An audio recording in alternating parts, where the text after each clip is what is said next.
y'all doing? We're back for another video. All right, let me get my stuff right here. How y'all doing? How y'all doing? We are back. We are back. Happy hump day to everybody. We are back in the building, honey. We are back in the building. I hope you guys had a great hump day. It says that we have a tornado, a tornado. I'm talking about a tomato. Damn, that I'm tired, y'all. It says that we have a tornado watch in my area here in Parkville, Maryland. Be safe, okay? Be safe. Make sure you guys are safe, honey. Don't be around no windows and all that. All right, be safe, Miss Angela. Who know? All right, somebody says, in my opinion, it looks like Martin may have a stroke or something. Oh, I see you guys already discussing. We're going to get into it, honey. We're going to get into it. We can get into it. Y'all saw him on the thumbnail. We're about to get into it. We got some great topics for you guys. How y'all doing? How you doing? I need my lotion. Yeah, thank y'all for being here. Let me go back up top so I can speak to everybody. For everybody come rushing in, honey, because I know they're coming. Thanks again, Angela Hunaw, for being here. Wanda Cockshell, thanks for being here. Donna Black. Thank you, Kelly, for being here. C. Lewis, Shirley McCrary, Nikki B, Sylvia Blow, Angelica Johnson. Thanks for being here. Aries Girl Podcast. She is a content creator. Check her out. Bernadette Clemens is here. It's Cookie Dough is here. Tanya Harris is here. Deborah Banks is here. Gemini 2007 is here. It's Chrissy Time, another content creator. You guys check her out as well. All right. Flower Bloom is here. My Ma Belle Wilson is here. Hi, dear. Thanks for being here. Shelly Matlock is here. Okay. T San is here. KB is here. Hey, what up? Lita is here. Thanks for being here. Gloria Williams, Angela Kelly, Jackie is here. Woo Woo is in the building. Nikki B is here. Denise Slay is here. Flower Bloom is in the building. All right, I see y'all coming in. Let's get started, honey. Everything said in the video is alleged, in my opinion, and is used for fair use and entertainment. Thanks for being here. Thanks for being here, Kim Jones. All right, I see y'all steady coming in. Monique Johnson.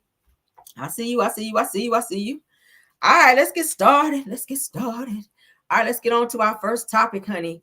Let's go ahead and share so y'all can see with me. Ooh. All right. Let's share. Y'all, I'm so tired. Lord have mercy. I am tired, Lord. All right. Let's let it get on our screen, child. All right. So a black superintendent, you guys, files a restraining order against the father that blocked him from shaking his daughter's hand during a graduation ceremony. Okay, it says that the father also faces potential charges from the district attorney. Okay, that was some whole racial bullshit that happened, you guys. He didn't want the superintendent to shake his daughter's hand. Like, how petty are you? That's just standard. When you get your diploma, you go up and you take, get the diploma and you shake the person's hand that's giving you the diploma. Like, why are you making a big deal out of it? But let's get into it. Okay. Where's Brendan?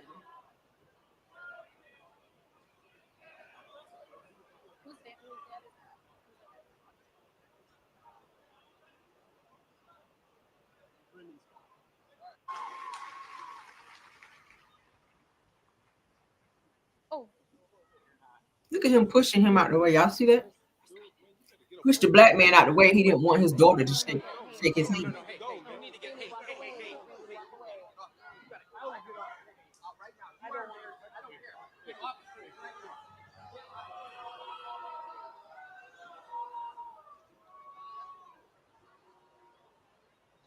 That way, Michael. A hot mess. That would have definitely been a problem.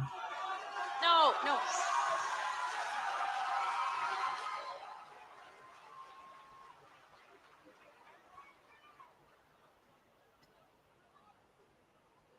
Where's Brendan?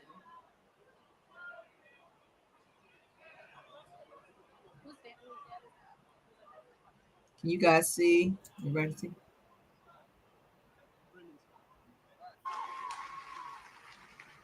A hot damn mess. A hot damn mess. All right, let's move to the next tab. Look at him coming. That's the dad pushing the black man out the way so the daughter don't shake the hand. It just caused a whole scene for no reason. All right, so we're not going to watch it again. So it says that there's an update after the crazy altercation that took place at a Wisconsin high school graduation. It says that the superintendent, Rainey Briggs, filed a restraining order on Monday. It says that the father, Matthew Eddy, is to have no contact with Briggs outside of their upcoming hearing on June the 14th. It says that the school board also released a statement on Tuesday about the situation.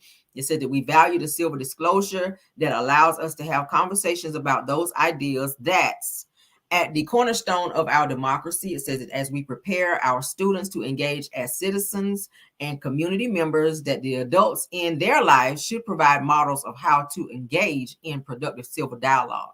It says that what we do not condone is engaging in threatening, intimidating, or physically harming behaviors against anyone in our school district or community. It says that no employees of the school district of Barabu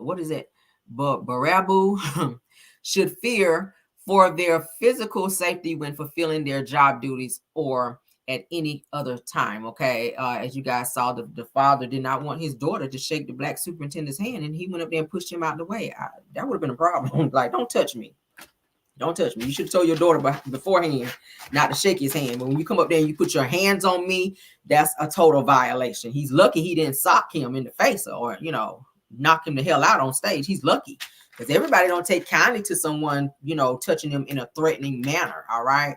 Like that was not a good look at all. I don't know how, like, don't touch me, sir. Don't touch me. All right. His daughter was very much so humiliated. Okay. His daughter was very much so humiliated. So thankfully they're handling that. And of course it had to be handled legally, it looks like. So shout out to them for that. I don't know why the hell, y'all, I'm sorry. I don't know why my chat is up there like this. This is weird. Weird, and more weird. Let me go out and come back in. I'm sorry, y'all. Oh. Okay. Shit. Okay, there we go. Boom. All right. So, as you guys know, you may have already seen the video with Martin Lawrence and Will Smith. They are out promoting the new Bad Boys movie. They're doing a lot of press conferences, red carpet events. They're showing up different places. A few fans noticed that Martin Lawrence was kind of off of his, usual self. He wasn't kind of acting his usual self. He was kind of talking really slow. Maybe that he may have had a stroke or something. That's what a lot of people were saying and or insinuating.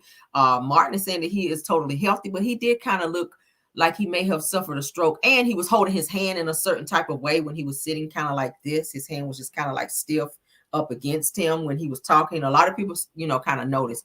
Will Smith kind of took over a lot of their interviews, and he did most of the talking while Martin just kind of sat there and was kind of like staring off into space. So you could visibly see that something was wrong with him, but he is saying that he's fine and that he's totally healthy, that he has no health concerns whatsoever. Okay. He says he's healthy as hell. That's what he's saying. He says, stop the rumors. I'm healthy as hell. So let's get into what Martin has to say.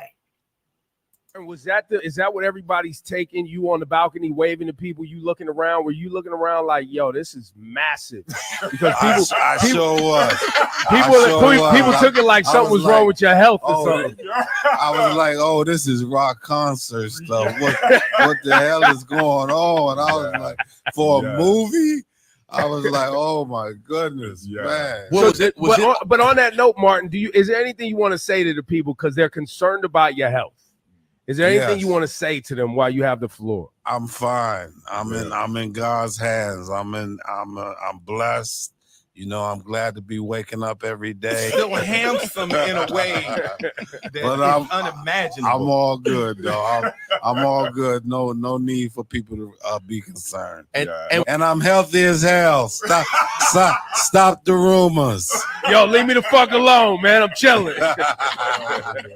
Now, Martin, was that not worrying about him? He's fine, okay? So it said that Martin Lawrence is addressing concerns regarding his health, clarifying any misconceptions about his well-being. Says the rumors began circulating during an interview with Extra as fans noticed that Martin speaking slower than usual and slurring his words. I saw the video, so I don't know what he was dealing with. Maybe he had a few drinks before. I don't know. Hell. It says that further speculation arose after a clip surfaced showing Martin needing assistance from Will Smith during the Bad Boys Ride or Die press run. Okay, at which I saw that video as well. Will was actually holding his arm while he was walking, and Martin was walking really slow as if he didn't want to miss a step and or fall. So I mean, fans have noticed some differences in Martin, and it's okay. Maybe he don't want to talk about it. Y'all remember when Jamie Foxx got real sick? He didn't want to talk about it. He didn't want to give anybody, you know, any updates or anything on his health. So maybe he just wants to keep his business to himself. He can do that. But I feel like a lot of people, when they see public figures, they feel like that they owe us an explanation to their health and different private things in their lives because we spend money to come and see them and support their career. But I mean, they do have privacy as well. They should have privacy. If he doesn't want to speak about what's going on with him, clearly we can see something going on. Maybe he'll address it later, kind of like how Jamie Foxx did whenever he was ready to talk about it. Okay. He avoided it the entire time when Jamie, I think he had a stroke or something. So when he's ready to talk about it, I think he will. I know a while back, y'all remember he talked about in one of his stand-up comedy skits that he had something going on, a heat stroke or something, where he was running around, he was jogging, and he fell out in the grass or something like that, and his wife had to find him and call the paramedics. It was a lot of stuff going on. So I don't know. Maybe he suffered a mild stroke. I don't want to speak that over him. He's saying he's fine. But I did notice when I watched 2 clips of him most recently, there was a difference in his behaviors. Okay. So prayers for Martin, or for Martin rather, that he is doing well, whatever it is. We pray that he is doing good. Okay. I don't like to see my favorite stars, honey, be out there, or anybody for that matter. Out there with any type of, you know, sicknesses or anything like that. So prayers for Martin. Martin's funny as hell on all of his stand-up comedies. I love that. He was funny as hell on Martin. I still watch old episodes of Martin, and it's still funny like I've never watched it. Okay. So he's very, very talented, able to play many, many roles. If you guys watch Martin, y'all know Martin played many roles. Okay. He played his grandma. He played everybody on there. He played his mama. He played everybody up on there. Okay. I said, well, damn. Very, very talented. So prayers for him. He's still doing movies. So, hey, he did Bad Boys, which y'all know is an action-packed type movie. I'm still debating on if I'm going to see it or not. I don't know. We'll see, because I do like action-packed type movies. Anything Marvel, I'm down, which we know that's not a Marvel. But I don't know. I'll see, y'all. I'm going to be like, babe, do you want to watch Bad Boys? You like to watch that shit downstairs on TV and spend no money on that one. But we'll see. If you got a fire stick, honey, you 9 times out of 10, you can see damn near everything that's in the movie theater. If it's gonna be, you know, a kind of lackluster type of movie, I gotta see what the ratings on that thing is gonna be, because I don't be wanting to spend my good earn to go into no damn movie seeing no sorry ass movies. I gotta see what these ratings is looking like for this damn movie, okay? Because they are promoting the hell out of it. Says that he did have a drug issue and psychotic episode. Oh, okay, Chrissy time. Thank you, girl, for that update on Martin. Honey, prayers again. Prayers for him. Prayers for him. They said his Run Tell That comedy show. Yes, he did speak on that. Thank you so much, Chrissy. Yes, he did, and I did watch that. Okay, and he was funny as hell in there. All right, moving on, honey. Moving on. We got some good topics, y'all. I dug up some more stuff on our girl Ava. Y'all know she's missing, baby. I dug up some serious stuff. Y'all gonna be like, oh my God, Caramel girl. So let's get on to this next topic, honey. This grandma. Anybody ever been talking to somebody and they just talk too damn much and you just ready to get off the phone and you got to figure out how the hell you're gonna get off the phone because they just keep talking and will not shut up? This grandma, honey, let's go ahead and get her up on the screen. I don't know who the hell she was talking to, but baby, grandma said, I don't know what else to do, honey. I'm gonna go here and ring this damn doorbell to make the person think on the phone that somebody is at my door so I can get the hell up off this phone. I said, Lord, I might need to try it at a time too. If somebody's on the phone, I'm ready to get off. All right, let's let grandma get up here, child, so we can play grandma up here, honey. They said that this grandmother didn't want to talk on the phone anymore, so she rang her own doorbell, y'all. All right, here we go. Oh, snap.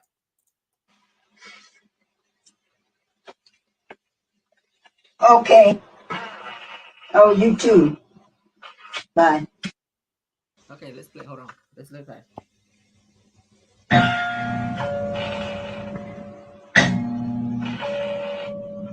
Girl, let me see who's at the door. You at the door, grandma. Okay. Oh my God. Oh, you too. Bye. Whoever talking grandma ear off, grandma like, yeah, I ain't got time for this. I'm gonna ring my doorbell. Girl, let me see who's at the door.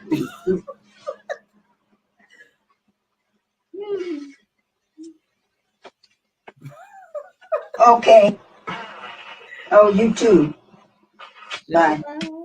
Grandma said, you ain't about to talk my damn ear off. No, ma'am.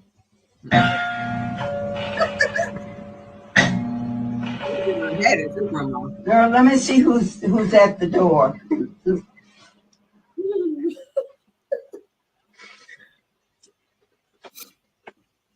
Grandma. Okay.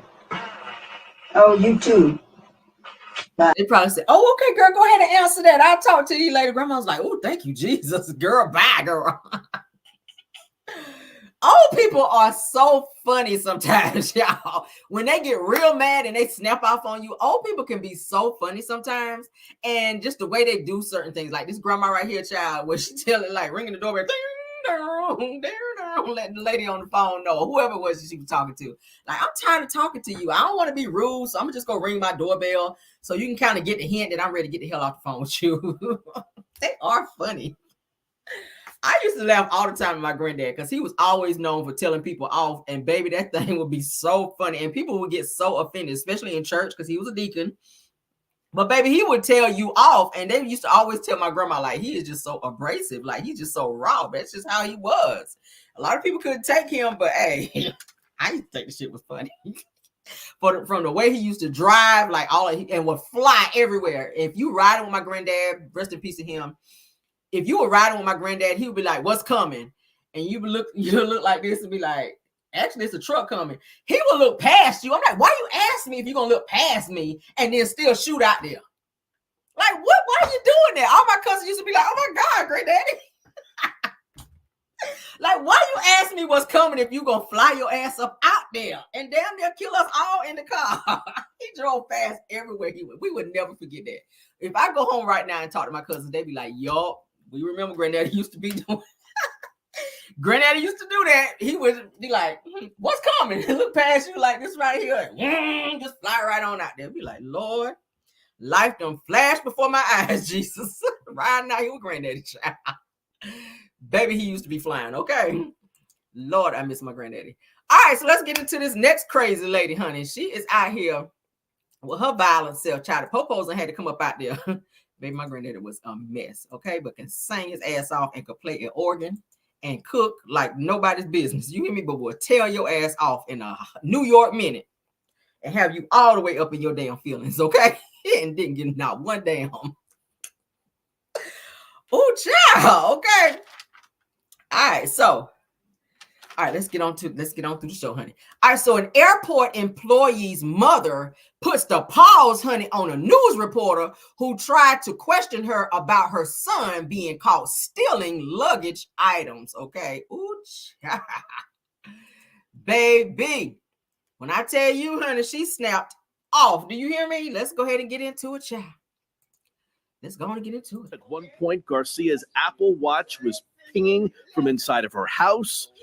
This happened. That was coming from your house. Stop! I told you, if you don't want to go to jail with me. She yanks the ID right off my neck and then claims that I hit her. Yes, put me in the camera. Put me in the camera. Police looked at the video. That's the proof you come to slap me. They got me my ID back and no charges were filed. Days later, Junior Bazile was in court for a status on that grand theft charge. I think we have a right to ask you. You're stealing passengers' luggage. Go away, sir. Nothing to say to the lady whose stuff you took?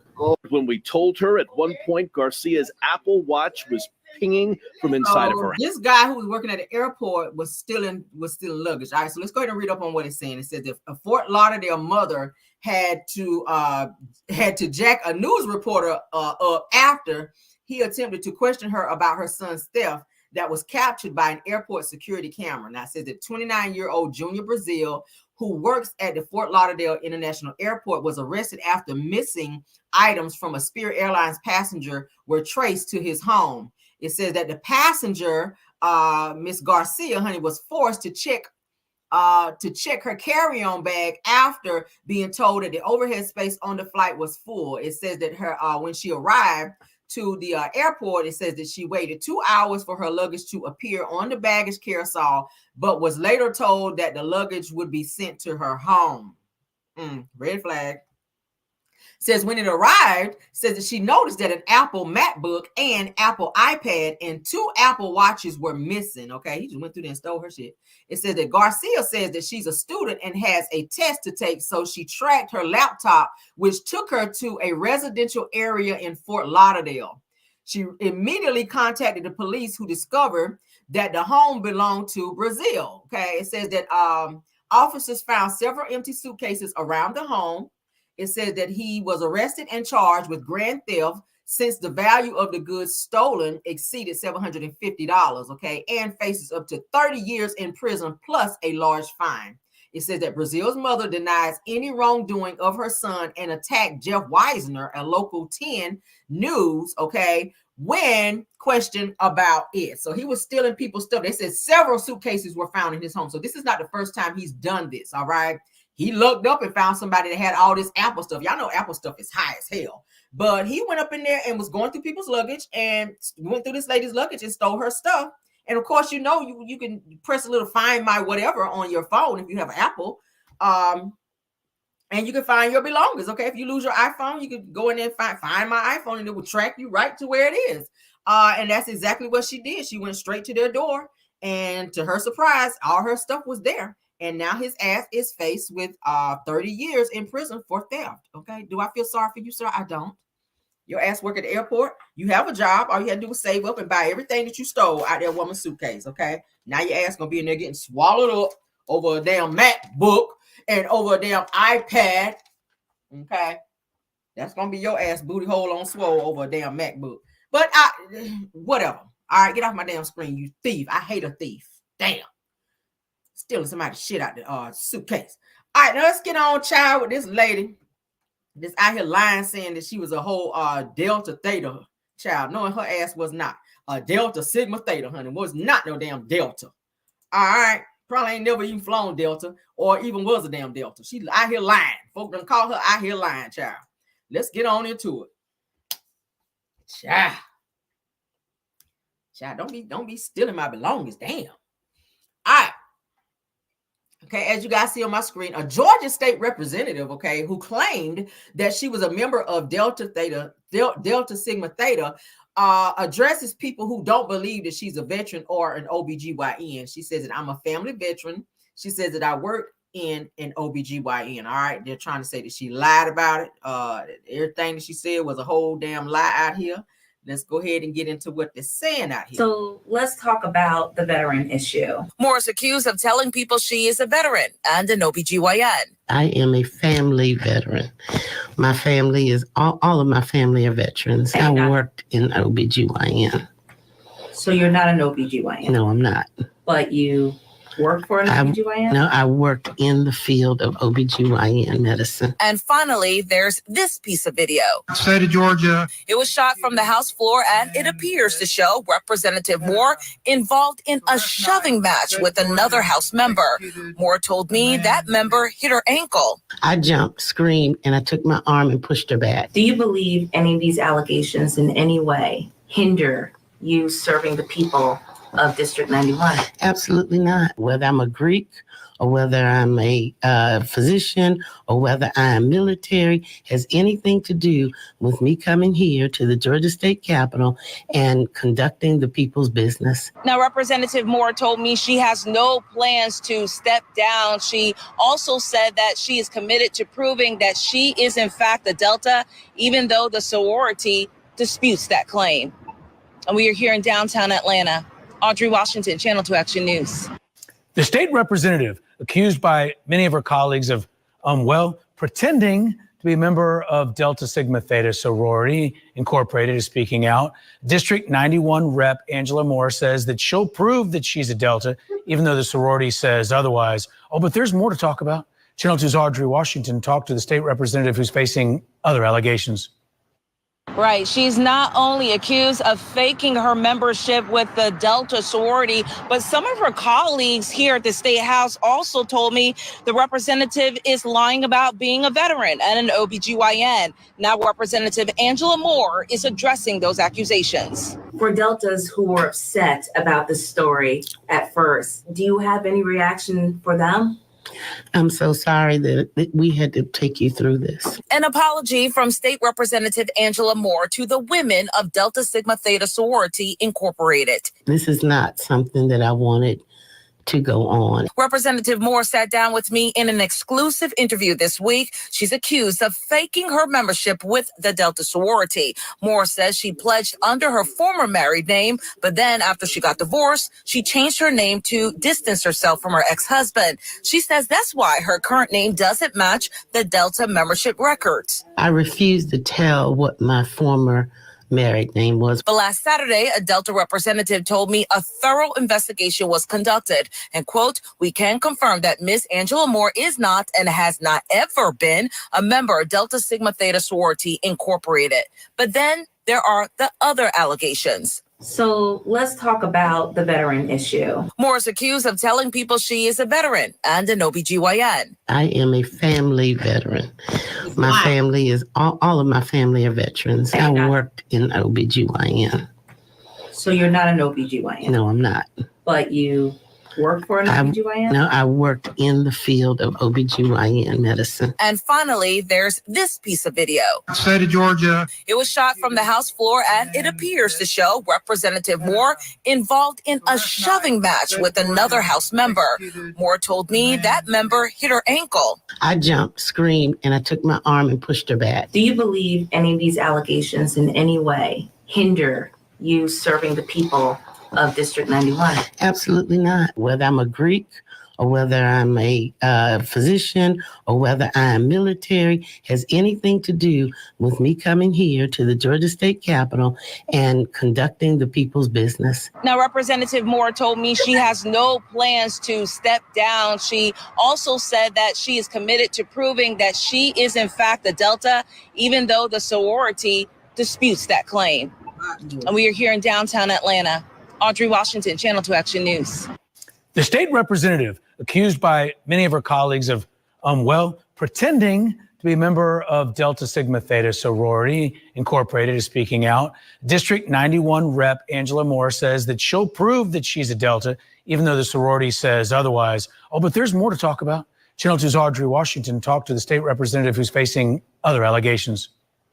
Right. She's not only accused of... That's a hot damn mess. Like, how you lying about every credential that you saying you got, lady? She seems to be maybe a little unhinged, a little bit.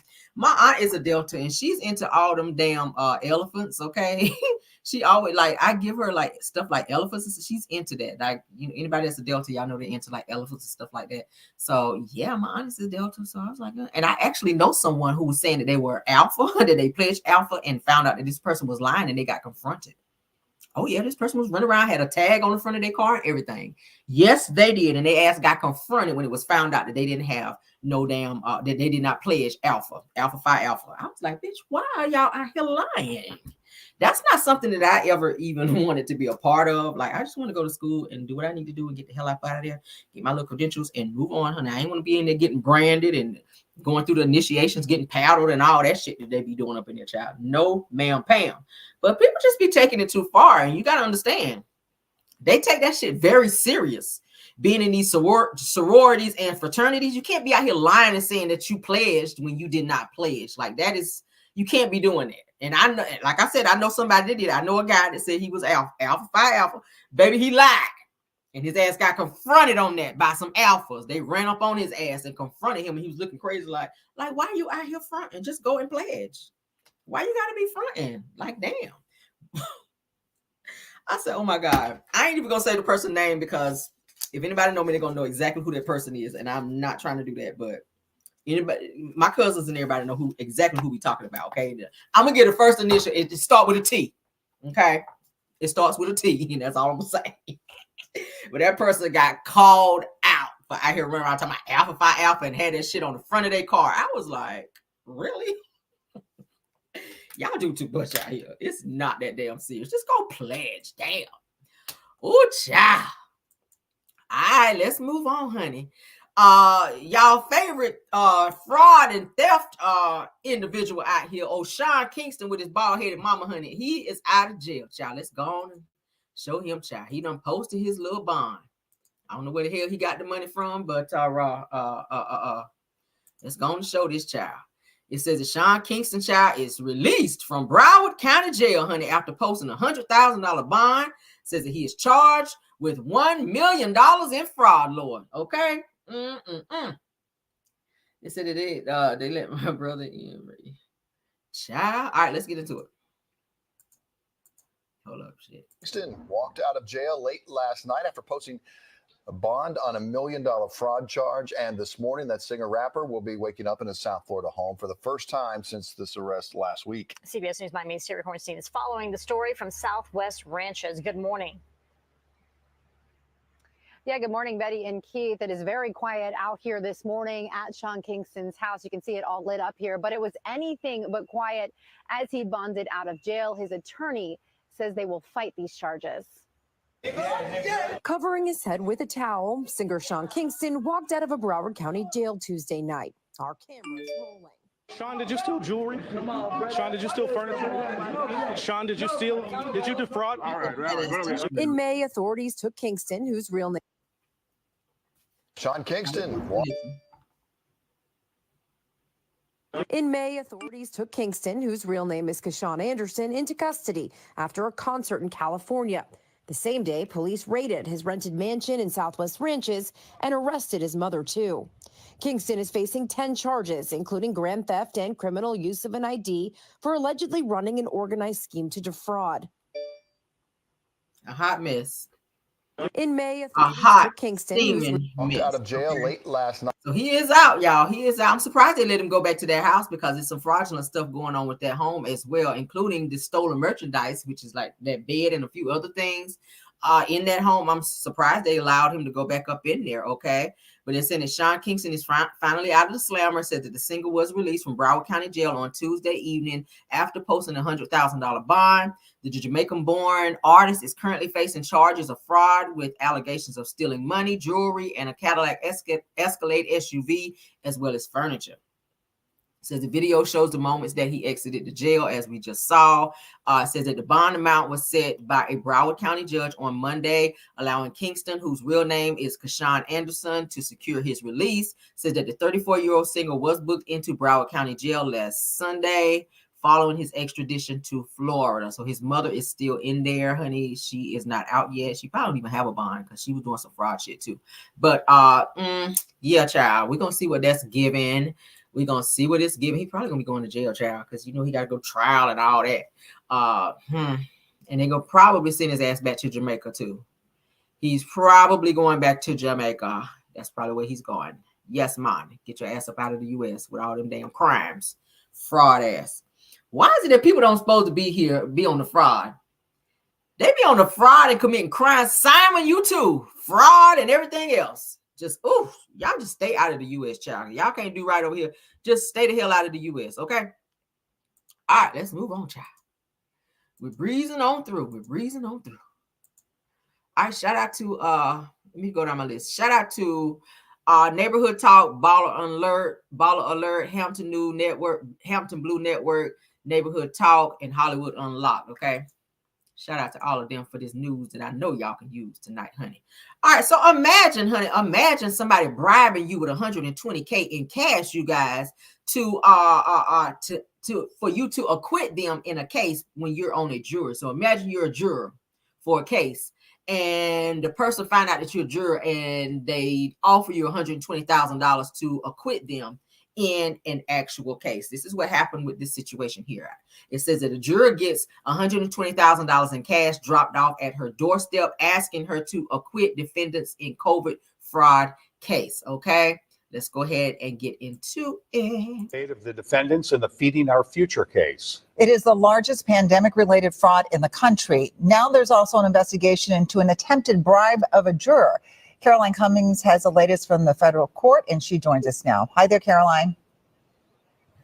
Good evening, Amelia. So we first told you yesterday about that alleged $120,000 $100,000 bribe of a juror. The prosecutor calling it something from a mob movie. That juror was ultimately excused, and so was another one today because they had heard about that bribe. Now, the 7 defendants on trial are detained as federal investigators search their phones for any possible evidence linking them to the woman who allegedly dropped off that money in an attempt to influence the juror to acquit the defendants. Court documents say she addressed the juror by name, and that juror reported it immediately and again was excused. But because of that attempted bribe, the jury is debating the fate of the defendants in the Feeding Our Future case. The jury is sequestered, and they began deliberating late yesterday afternoon. And just a reminder that these 7 defendants are just the first to stand trial. They face many charges, including money laundering and wire fraud. Some other people connected to this Feeding Our Future case have already pleaded guilty, and in total 70 people face charges in connection to the scheme to steal money from a federal food program intended to feed hungry children during the pandemic. Amelia, the jury is sequestered, and they y'all know that Fed time hit different, baby. That's them football numbers there. That's them football jersey numbers. That's what y'all asked about to get. Y'all know that Fed time started about 10 years and above, baby. I don't know what they be thinking, y'all.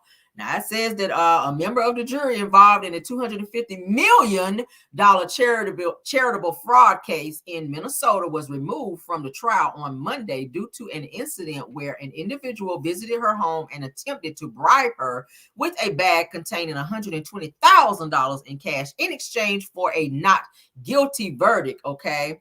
It says that juror 52, a woman involved in a federal case concerning misappropriated funds intended to support underprivileged children during the COVID-19 crisis, was implicated in the bribery incident during the trial, which was revealed in a statement from the the Justice Department. That's a lot of damn money. Yikes. It says that according to the Sahan Journal, it says that the allegations of the jury tampering were released in a courtroom discussion on Monday morning away from the presence of the jurors. It says that U.S. Assistant Attorney Joe Thompson informed U.S. District Judge Nancy Brazil that a woman had visited the jurors' residence the previous night and left behind a bag filled with large amounts of cash. It says that this is outrageous behavior. This is the stuff that happens in mob movies, okay? According to Thompson, it says that it really strikes at the heart of this case, okay? Child, you know, there's some people out there that would have took that money, your ass would have been in jail too. You would have been in jail. You would have been right up in there with the same people that you get ready to make a decision on their fate. Your ass would have been up in there too. $120.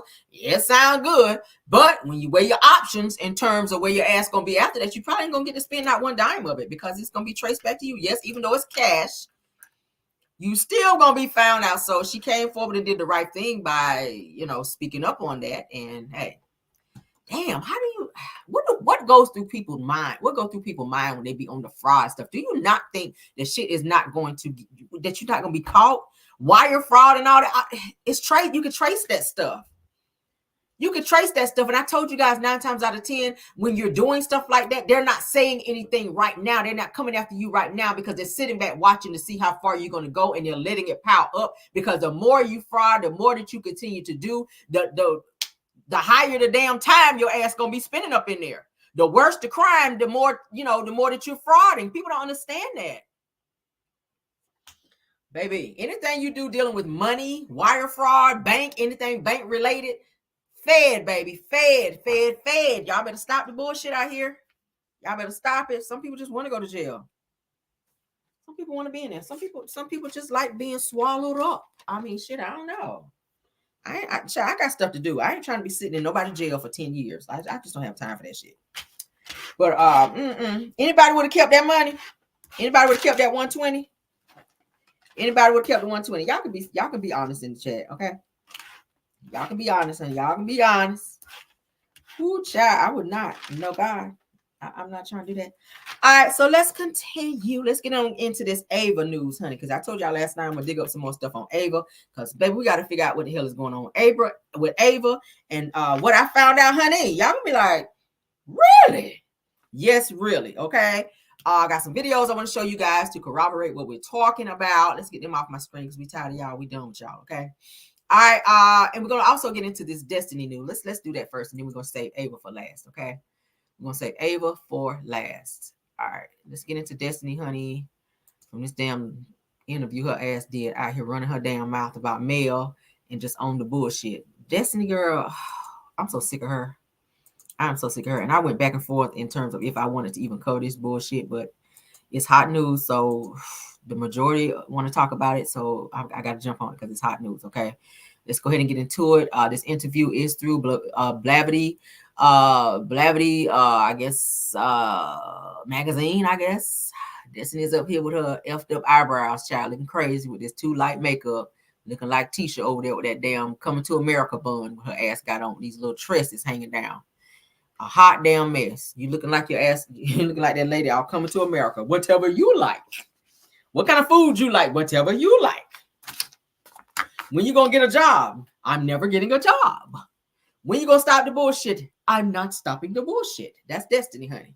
That's Destiny. You stay on the mess. Yes, you do. All right, let's get into this bullshit. It says the Love and Marriage Huntsville, honey.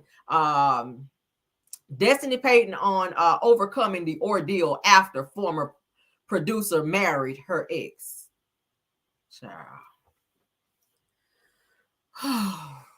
Is she gonna talk about this everywhere she go? Like, Destiny, I really feel like you're milking this situation for what it is. You already said that you stopped seeing him, that you guys broke up 5 months before he ever even got with Sonny, and you going to every publication that will listen to you and these damn lies, and every time y'all tell the story, the shit be different. I'm tired of it. Like, I really want you to talk about something else, okay? Carlos, we're tired of this damn storyline. All right, let's go ahead and read this bullshit. Oh, my God. Y'all pray my strength in the Lord, okay? Now, it says that Destiny Payton, honey, is back on Love and Marriage Huntsville. It says that the Detroit native made her debut season 2, and fans weren't immediately receptive. No, we were not, and still ain't. It says that initially she was married and expecting her first baby, but 3 weeks after giving birth to her son-in-law, it says that her ex filed for divorce. It says that she was reluctant to share what was happening with her divorce on camera, and for viewers and even some co-stars, she came off as guarded and sometimes cold. It says, but she was said she said that she was simply going through the motions and having to deal with everything publicly made things more difficult. Okay, it says that she thought that she found love again in a man named Moses, who she said she was friends with for 15 years, but not too long after their breakup, she learned that Moses was dating and quickly married her former producer from the show named Sonny. It says that both Moses and Sonny appear on the current season alongside Payton as viewers try to make sense of this love triangle. It's not a love triangle, and professional violation. It's not a love triangle. Okay. It says in an interview with Blavity Shadow and Act, it says that Destiny gave us a teaser of what's to come after the ordeal. Oh, they're jumping around. And dished on her long-standing issues with Melody Cherie. Why Melody got to be in this? Payton also reflected on how she's still standing after all of her trauma. What trauma? All right, so let's go ahead and read what this interview says, and let's read what Destiny's reaction is from the questions that's being asked of her. It says, congrats on being back on the show after a one-season hiatus. It says that you've been doing your media rounds discussing how you didn't want people to be able to tell your story for you. It says that we're definitely looking forward to seeing how the rest of this season plays out. It goes on to say that since the last time we saw you, that your former producer, Sonny, is now an integral part of the cast. It says that she's married to your ex, Moses, and she claims that the two of you were never friends. Says that what can you tell us about the extent of your former friendship before this transpired? Were you guys in communication?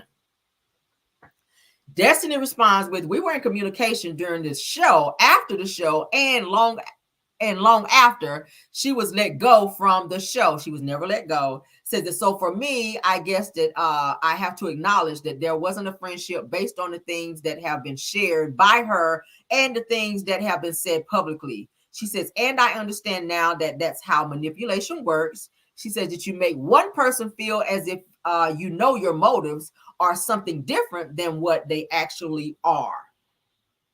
Why is she still running around telling people that Sonny was let go? Sonny was not let go, okay? All right, so let's continue. The interviewer says that we understand that you want to tell your story, but at some time it says that, but at the same time, there are people who feel like, why would she even put herself in this situation? It says that, has it been uncomfortable for you during filming? So Destiny responds by saying, so what I want to clear up is that I actually was asked back before this situation even hit the airwaves. And it was a struggle for me to even continue to come back or decide to come back. Girl, you need the money. It says it so. Yes. So the yes was already there, or the possibility was already there of me coming back before this drama. I call bullshit because you ain't had shit else to talk about. This is all you've been talking about. You haven't talked about anything else. What were you going to talk about prior to Sonny and Moses being on this show? Because you haven't got to it yet. We want you to go ahead and get to it because we're tired of hearing about this Sonny and Moses situation every fucking interview. You on your Big D Energy YouTube channel over there, and every other damn day you are still talking about this shit. What was your storyline prior to you finding out they were going to be on the show, at which they were going to be on there anyway? Anywho, girl, she goes on to say, and then there were weeks, she says, almost a month of conversations where I was like, yeah, that's not it. It's not what I want to do. And it is not what I want to be a part of. And then I found out that they were already filming and telling their stories while I was still negotiating. She then goes on to say that it was like, oh no, you're not allowed to come back and tell whatever y'all want to tell. And I can't speak my piece on it. She goes on to say that it's been uncomfortable. She says it is not a favorable situation, and it is what it is. She says that I actually never would have talked to these people ever again if they didn't show up at my job. She then goes on to say that, so honestly and truthfully, I didn't go to their city. They came to mine. Well, they got to come to Huntsville in order to film Destiny. So, girl. All right, so the interviewer then asked Destiny, says that, will we see you have a conversation with Moses this season, which we already know she will because they did that last episode, okay? Destiny says you shall. So the interviewer asked Destiny, says that I know a lot of people think that closure is an imaginary thing, but do you feel like you have any closure from this situation at all? Destiny responds with, I had closure before they showed up on my job. She says that I want people to understand that Destiny didn't say, let me go talk to these people. She then goes on to say that these people came to Huntsville to talk to me. And so let's put that out there. And let's be very clear about that. She says that when Sonny said that she texted me and I didn't respond, that's all I ever needed. She says that there is no need to respond. Had he not shown up here in my city, I would have never talked to him again. And she says that there was no friendship. So what would be the need for me to talk to her, especially after the text message? Okay, that's what Destiny said. But you run around saying she was your friend. So now you're saying in interviews that she wasn't. Pick a lie, girl, and stick with it. All right. The interviewer then asked Destiny, do you feel that you've had support from your co-stars this season? Destiny then answers by saying, I can say for the most part, yes. And shockingly, I'm like, okay, they actually have my back. And I love it because I've always been the singular cast member. So I appreciate it. You've always been a singular cast member? Okay, girl, go off. The interviewer then asked Destiny, when we first met you on the show, you came in as a friend of Melody's, okay? So now they get ready to talk about Mel. Destiny says Mel and Martell, meaning not just Melody. I was a friend of Melody's and Martell. So that's what she says. The interviewer then asked Destiny, your friendship has gone south with Melody. It says that there seems to be some theme on the show that her friendships are not sustainable. And it goes on to say that, is there something that we're not seeing behind the scenes about why she has not been able to sustain these friendships with the cast? Destiny then responds by saying 100%, and patterns don't lie. So that's some shade there. So what patterns are these? She found out that you were talking in a hotel room with her nemesis, which was Tisha. You supposed to be her friend, but she heard through the walls that you were talking shit about her with Tisha. And when she confronted you about it, you tried to lie about it, and when she then cut you off after she had already loaned you $6,000 to help your broke ass keep your utilities on when your ass was about to be sitting in the dark because you were running back and forth, honey, down at the St. Louis getting your back tapped every other weekend instead of holding on to your damn money and or getting you a job to take care of your damn bills out here. So while you was running to the ops, Melody was still trying to look out for you, but when she heard you talking shit about her through the walls at which you didn't know she heard it until she let you know, then you sat up there looking all stupid. And then when she cut you off, you were sitting over there steady begging her on the show to still be her friend and acting like you about to cry because she ain't want to be your friend no more. So now that she cut you off, now you done ran over there and you acting like you so buddy-buddy with Martell again. You all up his ass now. Girl, bye. Girl, bye. You kept asking me, are you sure you don't want to be friends with me? You sure you don't love me no more? Girl, you acting like a distressed girlfriend, like you told Moses. If the lady is telling you she don't want to fool with you no more, why are you sitting there on national television begging her like you ain't got no friends out here? Looking desperate and thirsty as hell. All right, so the interviewer then asked Destiny. Y'all know I was going to tear her ass up on this, right? Y'all knew that. All right, so the interviewer then asked Destiny, what would you attribute that to? All right, Destiny then goes on to say that there's a lot of play on social media. She says that there's a lot of play on the blogs.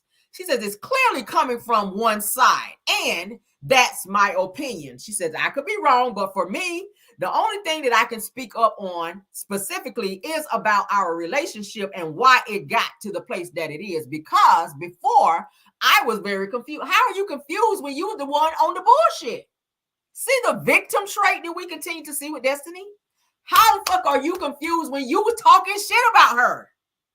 How confusing it. You talk shit, she leave you alone. What's confusing about that situation? Let's continue, child. She goes on to say, but as I've spoken out about my domestic violence, here we go, and how I had to come to grips with that being my reality.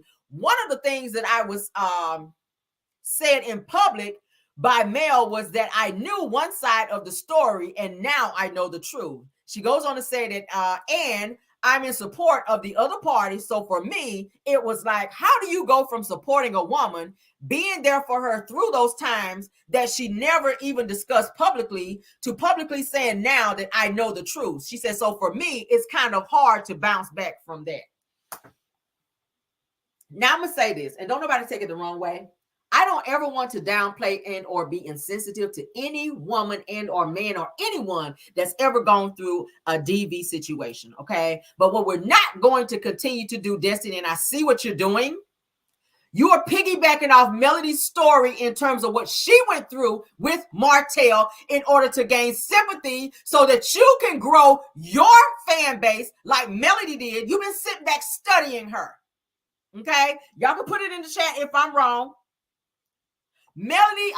Destiny sat back and studied Melody, and she's figured out, if I get on here and play victim and make it look like my ex-husband put hands on me and abused me, that people will feel sorry for me because she wants to be a star, according to Moses, and then according to what we've seen. In order for me to get to this place where I'm trying to get, I need some sympathy. Okay, I need people to feel sympathetic and sorry for me so that they can like me, so that they will buy my products, and so that they will say, oh, she was this abused person. Let me get out here and advocate for abuse. So she's looking at how Melody spoke out about her being cheated on and the emotional, psychological, maybe physical abuse that she went through with Martell, and then how the women started to gravitate towards her and embraced her and begin to support her, okay? So she's not getting that same support. So what does she do? She studies Melody. She studies her blueprint on how to be a victim. And I'm not saying Melody's being a victim. She was really a victim with Martell, but Destiny is a professional victim. She lies. We caught you in several lies, Destiny. Okay. How many police reports have you filed on LeBaron? Because you said that this was something ongoing. If someone, and I'm willing to believe, because you like to say you got that big D energy, so that makes me feel like you on this. Moses said whenever you sent the picture of LeBaron to him, that he took one look at him and said, yeah, nah, he ain't it. trying to say that maybe he's kind of moist or maybe he's on the calm down and he ain't that dude, like he ain't on that rah-rah stuff. So when did he become that way to you, Destiny? Even Moses co-signed that LeBaric ain't that type of dude. You like thug dudes. You like a nigga that might push you occasionally from time to time. That's what Moses said. And not that Moses is just right about everything, but you've been fooling with this man for 15 years. So I think that he would know you inside and out, probably mostly inside. I mean, damn. How many police reports do you have, Destiny? What kind of proof? Melody's shown all her proof with Martell. We've seen this nigga be a trash ass nigga on TV. We found out off TV through court documents. Like, girl, where is your scooter? In my Nene voice. Where is your scooter, Miss Victim? Everything on you is broke down and hurt. Like she told Kim Zodiac. Where is your scooter? Where are your documents, honey? Where is your proof of all these things that you like to allege that happened with you? Everybody been trying to tell your ass what you need to do to get your life back in order. But you don't listen to nobody, and then you like to play victim. Nobody is thinking and or caring and or checking for you, Destiny. So stop doing interviews looking for sympathy. Okay? You are in and out of court. You've been in court twice this week with LeBaric. Tuesday and today. You've been in and out of jail and probably about to go back if you keep up this narrative of lying. He probably gonna sue your ass for defamation. He probably gonna sue you for defamation because y'all know LeBaric, he moves silently, baby. We don't hear nothing until she locked up. Until we see Crime Stoppers flash that picture, then that's when we know she on the bullshit again. Y'all know that's how LeBaric move out here. All right, let's get on, honey, with this interview, child. All right, so the interviewer then asked, now outside of your relationship with your cast members, one of the things that I love was your journey with your beauty supply store. Bullshit. It says that has since closed. Says that what would you say were the challenges that we did not see with running a brick and mortar? Okay. Destiny responds with, well, first, I would like to say that I'm grateful to be the first African-American owned beauty supply store in Alabama and in Huntsville. That wasn't an easy feat at all, but running a brick and mortar and being an entrepreneur, honey, is not just that easy. And I really feel like people sometimes embellish how successful they are in business, but the reality of it is that if you're an entrepreneur and have gotten to any level of success, that you have failed. She says that there's no way that you didn't have any failures because that's how you learn and that's how you get better. Not everybody to go into business fail. Okay. Some people go into business and they fail because they don't listen. What did Moses tell you? He's told you to been close that damn place down. Moses said he been told you to go ahead and close Madani down a long time ago because you were spending more money than you were bringing in. You were hiring more people. We talked about it the other day. You were hiring more people than you needed. You did not need 5 employees just to sell one wave cap, bitch. You did not need 5 employees just to tell somebody that the hairbrush was on aisle 1. Because bitch, you didn't have but one aisle in there. Shit. I'm gonna be a little messy right now. You didn't need 5 employees. You be like, it's right there on aisle 1. The hairbrush is right there. And that one do-rag is right there on that same aisle 1. Because we ain't got no more aisles, okay? Don't ask me what nothing else is, bitch. Everything is on aisle 1, okay? Then you want to have all these suites built in the damn place. And that wasn't even your building. You were renting that. So that would have been money you would have thrown away. Most people, if they're going to renovate and build shit up in somewhere, it ain't going to be in a place that they're renting. It's going to be in a place that they purchased and that they want to grow. You are paying rent that you were behind on, we found out later on, because the landlord wound up taking you to court for thousands that you owed in back rent. We talked about it the other day in Car Chronicles. Destiny, for you to sit out here and say, first of all, I'm grateful to be the first African-American owned beauty supply store in Alabama and Huntsville. Yes, it was in a great location, but how long were you in business? As fast as you guys were open, it was closed. Whenever Love and Marriage Huntsville was there filming during the time that Melody and Wanda got into that big dispute where Martell and the Scott boys got out there getting ready to fight, there was no power in the place for the production crew to even film. It was hot as hell in there. Did y'all know that? Did y'all know that? There was no power on in the place. Destiny's lights were not on in there, and production was like, how the fuck are we going to film? How are we going? They had to plug up somewhere else, maybe from like generators or somewhere, in order to film in Madani so she could get her scenes, guys. Did y'all know that? No air conditioner. It was hot as hell. It was hot as hell. Everybody sweating off their Maybelline. That's why everybody was outside. They was like, let's go outside. Wanda was out there with her food on the ground. Wanda was out there with her kids on, looking like a California raisin baby, ready to get out there and gear up to be fighting, child. Everybody was irritated because it was hot as fuck in there. You ain't have no refreshments in there because you couldn't afford no damn refreshments. But you on here brag, I'm the first African American on building supply store. Girl, you ain't have but 5 items in the bitch. Okay, some Vaseline, 1 wave cap, a brush, a comb with about 3 teeth tore out the bitch, and some lotion. Okay, some cocoa butter lotion. That's all you had up in there. Okay, and you had 5 employees to manage all 5 of them items. All right, that's what you had in there. All right, and then when they did show the place up in there, how many wigs did they show on the wall? Like maybe 3 or 4. I was like, girl, where your wigs at? This is a beauty supply store. Why you ain't got about 3 or 4 wigs up on the wall? Like, what is this? You bragging a little bit too much. But go off, honey. She continues, child. She won't done. She says that for me, I'm grateful for the experience and I'm grateful for what I learned. And a lot of things that you didn't see was just the behind the scenes of what it's like to run a business. She said, what it's like to also be on television, but that, she said, but that through everything that I was going through in my personal life with the divorce, going through COVID 14 days after I opened my brick and mortar. She said that being pregnant at that time, having a high-risk pregnancy, and my dad getting cancer shortly after. She says that it was just a lot of ups and downs. She goes on to say that, and so the energy that I really needed to focus on making that business successful was spread out. And I'm just grateful that I'm still in my right mind. Are you? Because, girl, you giving crazy vibes out here, baby. You are giving crazy vibes out here, girl. But go off, Destiny. So the interview, let me see how much more we got. Okay, we almost done. So the interviewer then asks, social media plays a huge role in this show. Says that I feel like we find out more online than from the actual show, and do, thanks to the bloggers. It goes on to say that a lot of people are starting to say that the show has become extremely toxic. What is your take on that? Destiny responds. She says that I think that when a group of people are radicalized and there is no control, then yes. So she is alluding that the millimeters are radicalized and out of control. Could it be because you don't have any fans or trusted or true fans that stick by you and support you like Melody's fans do? Are we hate? Why is everybody hating on the millimeters? Marceau came out, was hating on the millimeters.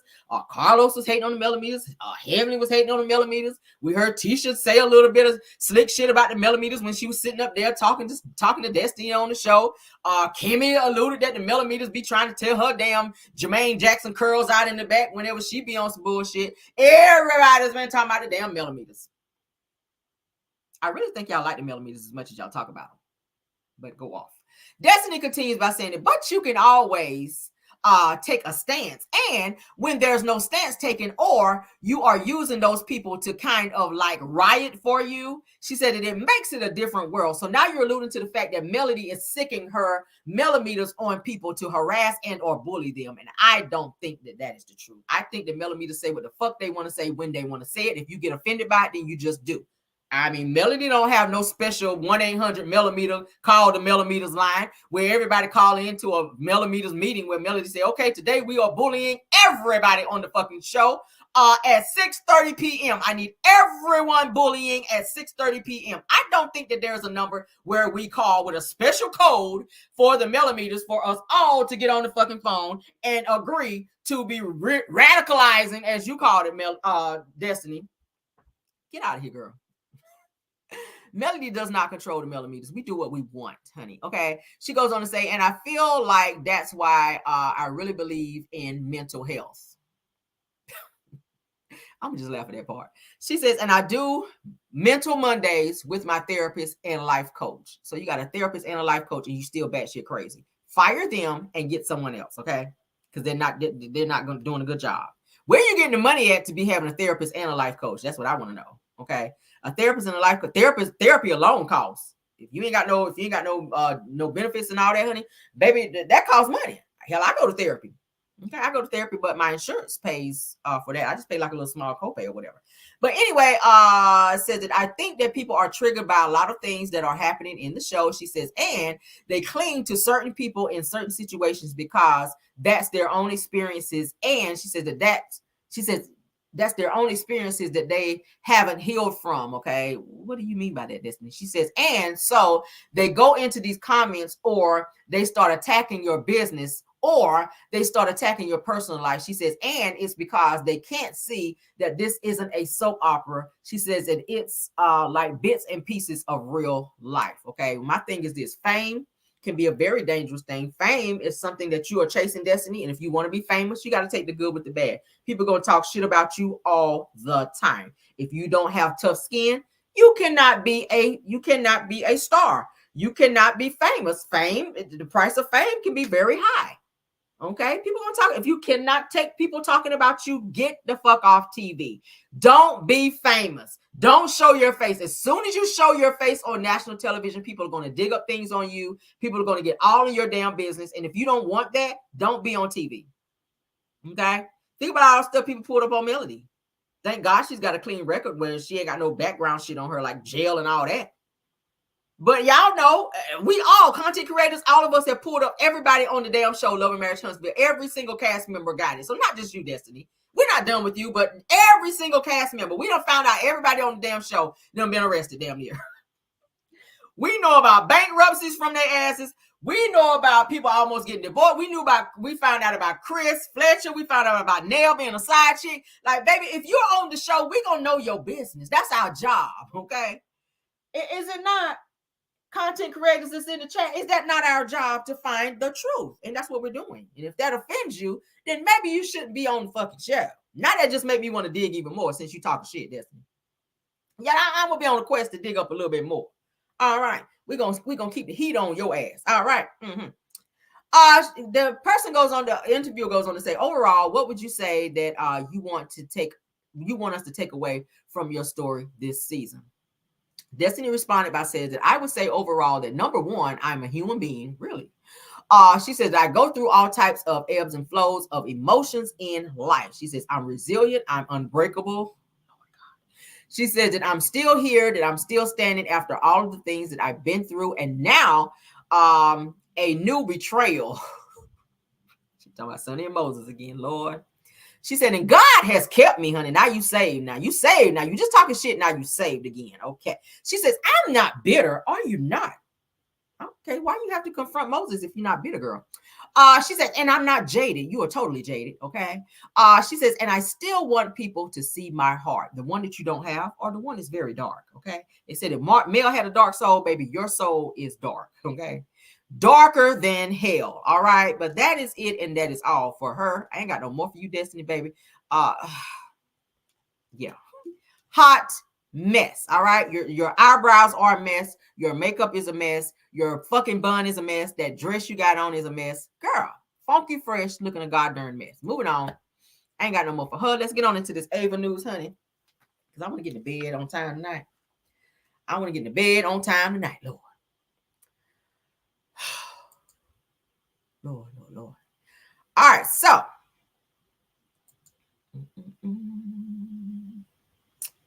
hold up.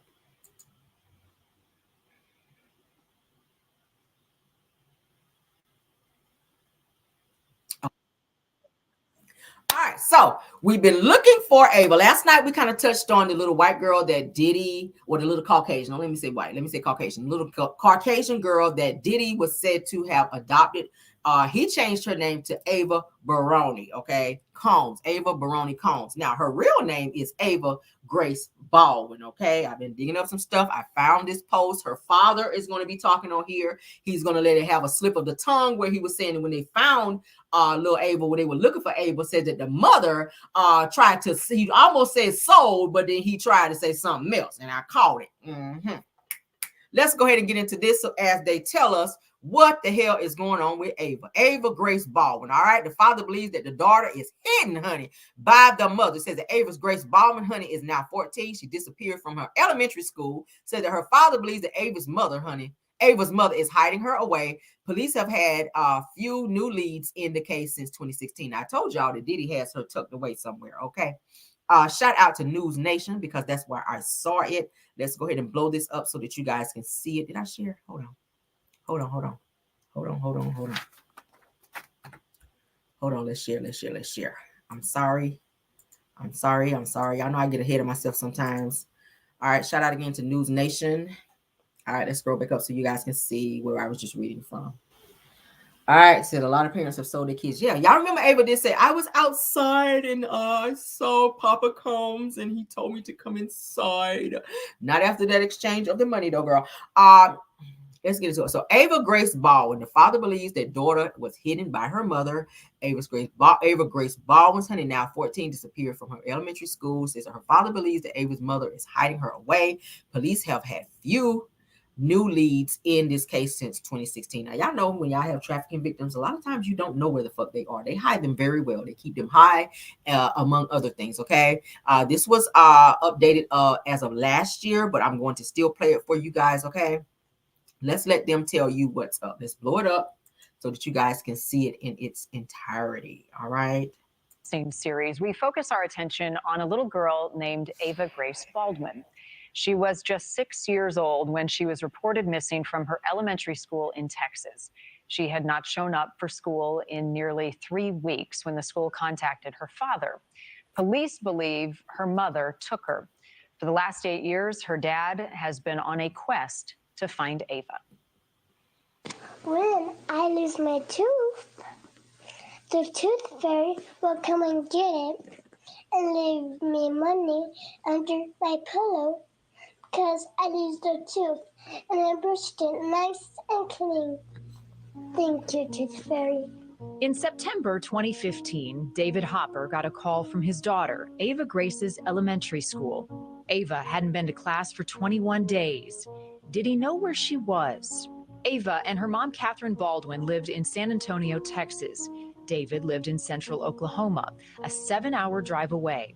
Ava was the product of a 34-day marriage. David called San Antonio police to report his little girl missing. What they found surprised them. When we sent the police out there to the location of the last address that we had known from, it turned out to be an empty lot. And that's when we kind of figured, okay, there's something going on here. David says from the moment that Catherine told him she was pregnant, he sought to be the father that Ava would want and need. But getting that chance was more than difficult. David hired 5 different lawyers and spent upwards of $45,000 battling with Catherine in the courts, both in Texas and Oklahoma, to get a custody arraignment of his spunky little girl. Yeehaw, partner, how you doing? She's just the perfect little girl. She was really surprised to know that she had a lot of family on this side of the family. All the while, David says Catherine's life was spiraling. He says she was in and out of church missions, shelters, and relationships as he fought for more access to Ava. But David says one day, Child Protective Services was alerted to a salacious video of Catherine performing a sex act. 2-year-old Ava was in bed behind her. CPS contacted us and said, if you will help us find her, then you can have your daughter. David was given partial custody, driving 7 hours each way to pick up Ava for a month in the summer and holidays. He remembers what Ava said to him one of the first times he took her swimming on one of those trips. You're my daddy. You're my daddy. She did not know that she would have a father. She was just in awe that she would have a father. I was kind of kept a secret from her, I guess.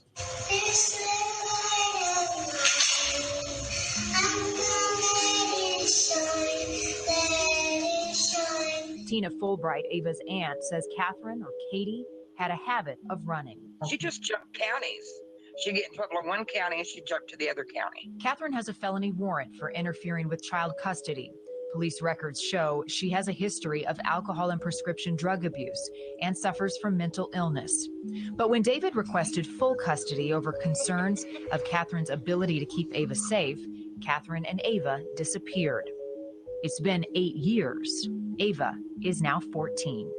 David remains hopeful Ava is alive. He says there have been sightings of the pair since they disappeared, including contact from a couple in Florida who said Catherine tried to hand over custody of Ava to them. We have reason to believe that she is alive. Y'all know Diddy's house is in Florida, okay? Star Mansion is in Florida, Miami to be exact, okay? There's also a case down in Florida where we know that the couple that she tried to give Ava to, they contacted us, and that was after they went missing. So that was in 2016. San Antonio police say there were give Ava to, they contacted us, and that was custody of Ava to them. Listen to we what have he reason says. to believe that she is alive. There's also a case down in Florida where we know that the couple that she tried to give Ava to. You hear that? He almost said sell. Let's look at it again. The couple that tried to sell, he was going to say sell, but he said gave. Look at this. We know that the couple that she tried to give Ava to, they contacted us, and that was after they went missing. So that was in 2016. San Antonio police say there were other possible sightings of Catherine as late as 2020. Police confirm they have records of her using nearly a dozen aliases. And hopes rose again last year when armchair detectives thought they'd spotted Ava and Catherine in a series of TikTok videos featuring a mother-daughter duo by the names of Bebop and Babe. Even Rolling Stone magazine featured the story. We had that investigated. It turns out it wasn't them. But the only great thing about it is it brought a lot of attention to Ava's case. In fact, it went viral overnight. For now, David and his family post letters to Ava on a Facebook page, hoping one day she'll stumble across it and see how much she's loved and missed. It's hard to watch my brother go through it. He's its only child.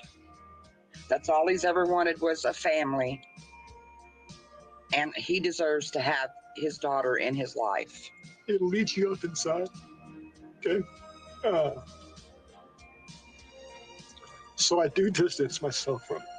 But there's not a day that I don't wake up and I thank God that today could be the day. You never know. And yes, it gets disappointing after 9 years. Getting up and saying that prayer, thank you, Lord, that today could be the day, and it doesn't turn out that way, and it eats at you at times. But God's my only hope. You ask me if she's still alive. Sometimes I have my doubts. I'll be honest with you. But when you asked me that earlier, I answered with confidence because I believe that God is true to his word, that he said he would watch over her, that he would protect her, he would keep her safe, and that he would bring her home one day. All right, so let's stop sharing. As you guys know, like I said, her name is Ava Grace Baldwin. If you guys remember in the video, Diddy changes her name. He kept having her repeated. I'm getting ready to play it for you guys. Ava Baroni Combs. Ava Baroni Combs. He changed her name because I think he knew that she was being looked for. Okay. I think he knew that she was being looked for. Now, you guys already saw where it says that her mother was on drugs. All right. Diddy felt like he was doing his due diligence by adopting this little girl to give her a better life. Now, during the time that Kim Porter was alive, she was helping take care of Ava during the time that she was younger. Okay. Because the mother stayed on the go. Check this video out. Let's go ahead and share. This is when Diddy is introducing Ava, telling the world that he adopted her. This is my adopted daughter. This is my adopted daughter. All right. Let's go ahead and get into it. Shout out to Next Secret. Okay. Let's let it catch up. All right. This is Diddy with his children in the background. He's introducing Ava. All right. Here we go. Adopted you because I felt that you could, enjoy also having a black parent to take care of you. An absolute creepy video of Diddy with his adopted daughter has resurfaced following the Fed raids. But even more disturbing is the recent video uploaded on social media by this little girl named Ava Baroni Combs calling for help. The video is confusing and has led many people with questions about Diddy's relationship with this underage girl. But first, let me show you that absolutely terrifying video that resurfaced recently. Anybody else? Yeah. Now you could tell that this was like something practice, something that they went over with her to say, this is what you need to say when you go on camera. You could tell it was staged. This is not something that just came from her. You could tell because he was coaching her on what to say. Introduce yourself. My name's Ava. I'm a Scorpio. No. What's your last name? Ava Combs. What's your other last name? Ava Barone. Ava Barone Combs? Yes, it's breaking news. Diddy adopted a white child. The girl is obviously pretty nervous, surrounded by several men in the background who are laughing at her and forcing her to say certain things. It's hard to watch. But you still have beautiful parents but you're my child also. But please tell the story. So, I was on the streets, and then Papa Combs decided that he would like to be a caring man. So then he saw me and decided to pick me up and said to come inside and play with his kids. He saw me and decided to pick me up to come inside and play with his kids? What the actually F, man? Who does that? And what kind of parents allow that? I adopted you because with Kim Porter. Did y'all see that with Kim Porter? Let's go back. What kind of parents allow that? I adopted she was you because see her with Kim I Porter felt and the that twins. you could, enjoy also having a black parent to take care of you and help you out. So just clarify it because it's crazy out here online. So I play with the kids and I got permission from your mother and to say all of that. Y'all hear that? I got permission from your mother. The same mother who was on drugs, who was skipping state after state, county after county, all over the place. They could never find her. Okay. Never find her. How the hell did she wind up with Diddy? I feel like there was some money exchange because she was on drugs. And she gave her daughter over to Diddy. I'm going to say allegedly. It's crazy out here.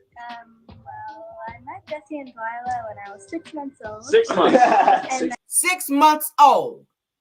What does she remember at 6 months old? She's repeating things that she would not remember at 6 months old, which says to me that they have already started programming this girl. And we basically are sisters, all 4 of us. So. And then I always come over. Yes. And it's Ava Brioni Combs. This is just terrifying, and some fans commented, this away. poor little girl looks terrified, Awkward. like a fawn surrounded by predators. That video alone is creepy AF. Another said, so, he bought a child from her parents. Now, even more disturbing is the recent video uploaded by Ava on her TikTok account calling for help. She has a TikTok account where she was uploading videos. Check this out. It looks like a trafficking situation, and I say that because while she's on TikTok, they're going to allude to the fact that all of her videos are being shown up close so that they could just see her, but you're going to see men, grown men, walking in the background of her video. What the hell are grown men doing in the background of her video when she is said to be a teenager? Now, they said when Homeland Security bust up in Diddy's house that there were some videos that may have Ava on these videos, and they're going to be questioning what is she doing there. Following the news that Sean Diddy Combs' homes had been raided over alleged allegations of sex trafficking, many went through the hip-hop mogul's social media. They were looking for clues that many have been ignored in the past, leading to this old video from 2020. And now, everybody started to wonder if the girl is okay and what actually happened to her. She was nowhere to be found, no Facebook, no Instagram, nothing. Until 4 days ago when she suddenly opened a TikTok account. It's weird how she uploaded 3 videos the same day, saying she's okay in the caption and suddenly disappeared and stopped posting. Some fans are speculating there is a hidden message in her videos and she's screaming for help. Who's the men behind her? Wait, who is that guy? On every video, she seems to be in a hotel room and there is always men in the background. A fan commented, this looks like a cry for help. Another said, somebody save this poor girl. She is secretly asking for help. Every video is a close-up and have men in the background. Okay, y'all get that? Did y'all get that? All right, so now we're going to get into the coup de grace of this Ava situation, okay? Because this video that I found, it's going to blow y'all wig off. If anybody got a wig on, baby, hold your wig down because, baby, it's about to get crazy. All right. I've been doing my good digging, okay? Oh, Jesus. Now, this video is going to allude to the fact that her father, the one that adopted her, Diddy Combs, allegedly violated Ava. Y'all ready for this? Let's get into it, honey. I told y'all we were going to find out what's going on with Ava, didn't I? Y'all, I was working today and I was also pulling videos that I found to be very transparent in this situation, because we talked about this Ava situation and we are going to get into it. All right, let's blow it up. All right, y'all ready? Turn your ears up, baby, because this is juicy. Shout out to, let me make sure I do my shout out. Shout out to Crush Vibes, okay? Let's get into this, because baby. In a shocking revelation that has sent shockwaves throughout the entertainment industry, Ava Baroni, the adopted daughter of music mogul Sean Diddy Combs, has come forward with disturbing allegations of sexual abuse. In a brave and emotional statement, Baroni claims that Diddy has been taking advantage of her vulnerability, shattering the public image of the renowned artist. This article delves into the details of Baroni's accusations and explores the broader implications of such a high-profile case. But before we continue, please subscribe and turn on the notification bell for update. Unveiling the allegations. Ava Baroni, a young woman known for her charismatic presence on social media and her association with the Combs family, has accused Diddy of sexually abusing her. The allegations, made public through a carefully crafted statement and subsequent interviews, have opened up a Pandora's box of scrutiny and reflection on the dynamics of power, fame, and abuse. Baroni vividly recounts instances of Diddy exploiting her vulnerability and manipulating her trust. She claims that what initially began as a father-daughter relationship evolved into a deeply troubling situation, marked by coercion and violation. Her courage to bring these allegations to light is a testament to the strength required to confront such deeply traumatizing experiences. The complexities of power and influence. The case of Ava Baroni and Diddy serves as a stark reminder that power dynamics can be deeply insidious, even within seemingly close-knit families. Diddy, a figure of immense influence and wealth, commands a significant presence in the music industry. This influence can undoubtedly complicate the dynamics between individuals, blurring the lines of consent and creating an environment where victims often feel voiceless and trapped. Baroni's allegations raise important questions about the responsibilities that come with fame and fortune. The power imbalance inherent. What y'all think about that? Now, I had the question, and I know this might go a little bit too far, but I'm thinking hypothetically, okay? I'm gonna say hypothetically, and I'm gonna say allegedly. If this is happening to someone who he views as his own daughter, even though she's adopted, my question now is, with you having cameras in your daughter's room and bathroom, they have absolutely no privacy. What have your own daughters, your own birth daughters, Diddy, what have they been privy to? What have they seen? Because we're hearing that a lot of the FOs and things that's been going on in your properties where the cameras have been taken from Homeland Security, have your own daughters been subjected to some things that may not be legal? Because we do know that your sons, 2 of your sons, are named in a SA lawsuit. We do know that. We do know that. What was your purpose of adopting Ava Baroni Combs is what you changed her name to, while her father is sitting in videos crying because he can't see his daughter and has not seen his daughter for years? What was your purpose of adopting her? Not to give her a better life, I'm sure, because we've seen the underground tunnels in your house. Is she in one of those underground tunnels? Is she made to be a trafficker? Is she having to deal with the same thing that Cassie Ventura had to deal with for 10 years? While you were telling everybody that she was your girlfriend, when really she was a trafficking victim and tried to leave many times, and which we just recently saw on the abuse video at the hotel when she ran out of the room with no shoes on and the few belongings that she could grab, when you ran behind her and grabbed her and proceeded to put hands on her? What is really going on here? It's in this video, in the beginning of this video, it says that Ava, and I'm not sure if she's cooperating with Homeland Security because they did bust up in the house. They did retrieve 60-something cameras out of Diddy's homes. So could Ava have been seen on these cameras? Because they were looking for underage girls, because there were rumors and innuendos and allegations that there were some trafficking things going on in Diddy's house. So if they saw this little young girl, teenage girl, running around this house, they want to know, who is this girl? What is her purpose for being here? Why is such and such and such going on? Because Diddy had no idea Homeland Security was going to bust up in his house and or retrieve cameras. So what is on these cameras? We're hearing a lot of celebrities are on these cameras. A lot of these infos were filmed on these cameras. Diddy's sons are also working with him in his RICO trafficking situation. Diddy's son, what's his name? Christian Combs. He's also in his own illegal, abuse allegations, to where he inappropriately touched and or forced himself on one of the girls that was working on Diddy's yacht, and she pushed him off. And she also has evidence in her phone proving that he did it. And she's saying on the video, "Get off me, don't touch me like that." And he's still forcing himself on this girl. Diddy's other son that he had with Misa Hilson, the light-skinned son, not the one from Al B. Sure. I don't know why I can't remember his name right now. Anywho, he's also mentioned in the Lil Rod lawsuit, saying that he was also to go out and get teenage underage girls in to come and party, and also be involved in FOs and for trafficking purposes. That was said in the court documents. I read them right here on my channel. I still have the documents right now. So what was the purpose of you adopting Ava Baroni?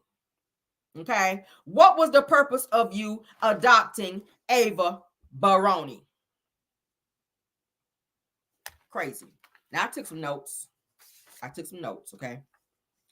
I took some notes. As you guys know, a recent sexual allegation lawsuit that was pressed on Diddy, where this girl said, coincidentally, all of them were teenagers at the time that these things happened. One of the women said that she went to go party with Diddy. He gave her a joint. Something was in the joint. She realized she was high. She could not contain herself. She did not know where she was. Her legs became very limp. She realized that she was SA'd whenever she woke up because she was knocked out.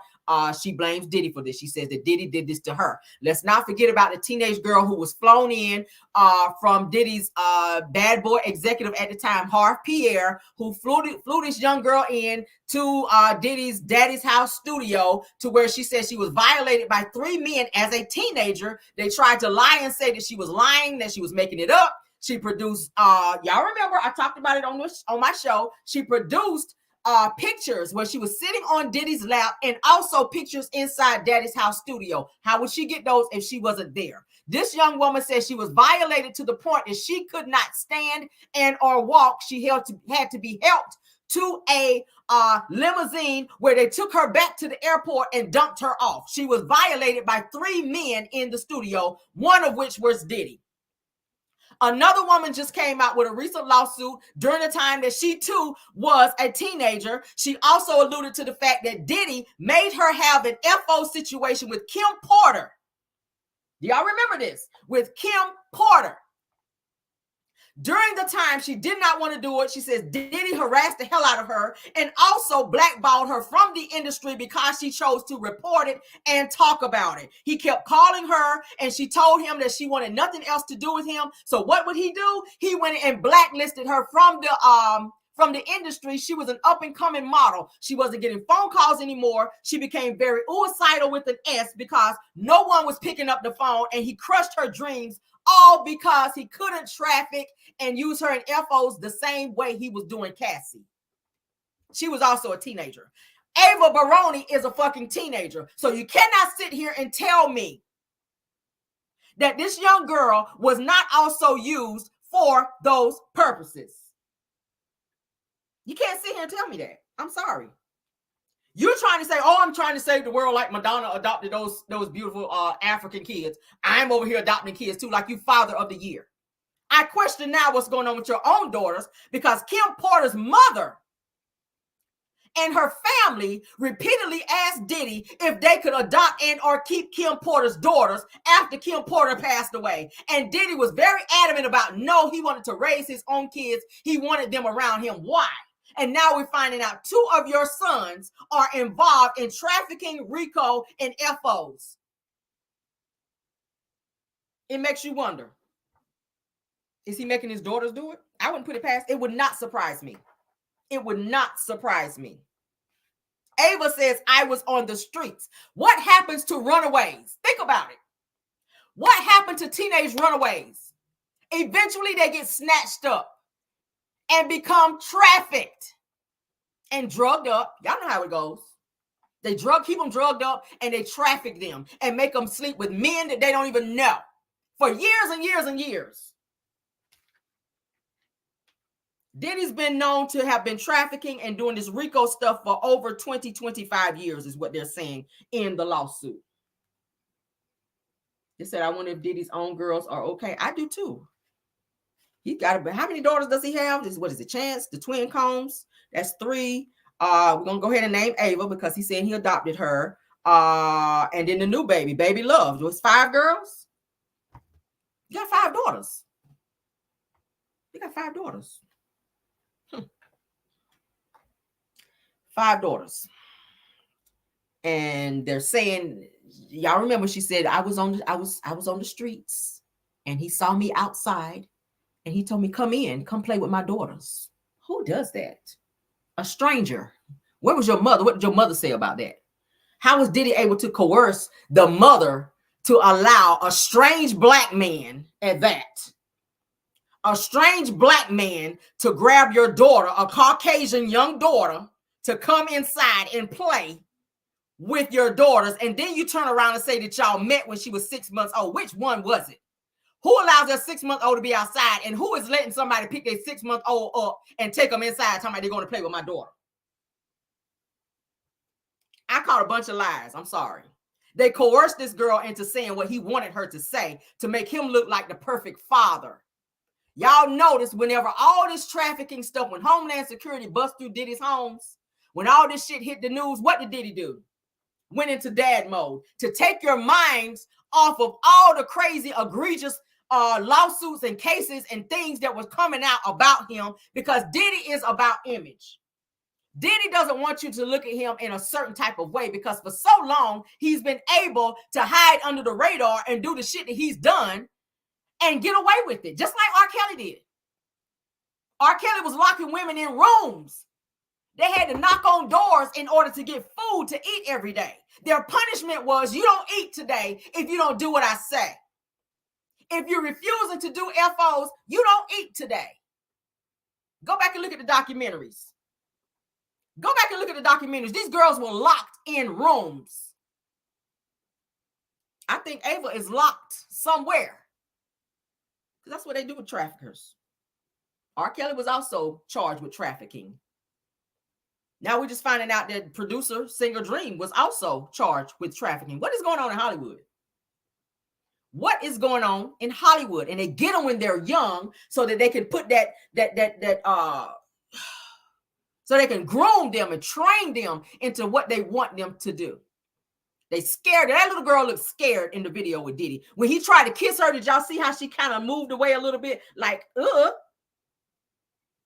You know why she did that? If she loved you like a loving father, and I look at body language, y'all go back and do we need to play it back? I look at body language. Okay. I love my father. If my father would have tried to grab me and hug me, rest in peace to my father or my grandfather. Okay. Well, let's say my husband. If he grabbed me and try to hug me or kiss me, I'm going to reciprocate that because I invite that. But if you do not invite something, you pull away. In that video, when Diddy bent down to kiss her, Ava kind of pulled away like, ew. You know why? Maybe because she was already touched inappropriately, and that's what she does when you try to touch her inappropriately. Y'all get what I'm saying? If you've ever been touched inappropriately in a way, and a person try to get in front of people and act like, oh, we're just, everything is fine, and try to show you affection, you're not going to be so quick to invite that because this person has touched you in ways that we're not inviting. You guys get where I'm going? And that's the way Ava was kind of doing with him. When he bent down to kiss her, she, you know, he leaned in, but she leaned away slightly. That's on video. I ain't lie about it. She did pull away. I know y'all saw it. She pulled away. She pulled away. If a person who's been sexually assaulting you comes and try to hug you in any type of way or show you some affection, you're not going to invite that feeling because you've experienced the other side of that feeling before. So you're not going to be like, oh, come on, yeah, let's hug. No, you're going to be like, don't touch me. Like, ugh, don't touch me. You're going to feel gross. You don't want them touching you because they've already touched you in a way that's gross to you. That's ill to you. That's a pedo on my screen. I don't care what nobody say. He's violated so many women, and I'm glad that Cassie kind of kicked the door off the hinges with this lawsuit because it opened the door for so many women who've been violated by this man over the years. Cassie speaking up really opened the mouths of so many other women and girls who were violated at the time of their youth. You took away their innocence. You took away their innocence. A lot of women who's been R-worded, a lot of women, if they don't get the necessary help they need, psychological and all of that, they wind up not being able to be in healthy relationships. Sexual relationships at that. When a man try to touch them in a certain way, they feel icky, even though they're trying to touch them in a loving way. But psychologically, they're still in that place because they haven't gotten past the abuse, the sexual abuse that they experienced. Y'all feel where I'm coming from? If you've ever been sexually assaulted and you did not get the help that you needed, and you meet somebody who just loved the shit out of you and want to give you everything that you've ever gotten, if they try to touch you in a loving way, a lot of times you're going to pull back. A lot of times women have problems being sexually active with their significant other because it makes them feel like I'm being violated when they're really being loved. So they don't know the difference. They can't feel the difference because they're stuck. Y'all get where I'm coming from? Ava is stuck.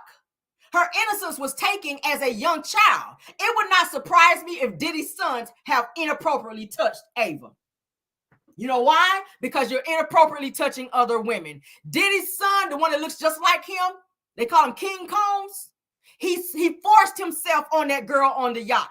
I would not be surprised if he done hemmed Ava up in a bedroom in that house and made her do some things that she did not want to do. That girl on that yacht said that King Combs grabbed her by the back of her head and forced her head down to give him fellatio. And she fought him. I would not be surprised if he did that to Ava. She's a teenager. I would not be surprised because you did it to her. If you did it to her, why wouldn't you do it to her? Ava is not your biological sister. How many people do we know? What's the show, 19 Kids and Counting? Their son, y'all remember the show 19 Kids and Counting? They had all them damn kids. Y'all remember the son was violating and inappropriately touching and or having sexual acts with his own biological sister. So if y'all get where I'm going with this. If somebody can do that to a biological sister who they grew up with, who have the same mama and daddy. Ava is an adopted white Caucasian child that came up in this house, and you have two sons who are overly sexually active. I'm not making this shit up as I go. I'm just saying. We speaking hypothetically too, because we don't have proof on it. I'm just saying, if you did the shit over here, what's stopping you from doing it over here? The girl looks scared in the fucking video. You got all your sons in the background. They laugh. It makes me feel like when Diddy ain't there, they're doing things to her. When Diddy is not there, King Combs with your nasty ass, where you feel like you your daddy out here and you feel like you have the right to put your hands on women when they tell you no, you still force yourself on them allegedly, because that's what's in the lawsuit.